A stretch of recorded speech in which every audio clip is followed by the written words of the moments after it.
गाउँले बिर्सेको छोरी। पहाडको काखमा बसेको सानो गाउँ थियो। नाम थियो सिरान डाँडा।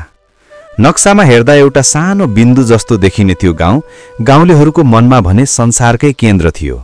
बिहान घामले पहिलो पटक छुँदा ढुङ्गाका घरहरू सुनौला देखिन्थे। साँझमा कुहिरोले गाउँलाई सेतो चादरले छोपिदिन्थ्यो।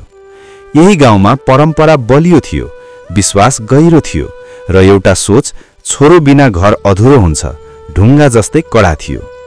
हरिनाथको घरमा त्यो रात असामान्य चहल पहल थियो।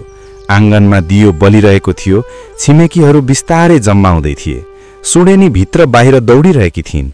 हरिनाथ आँगनको कुनामा बसेर चुरोट सल्काइरहेका थिए।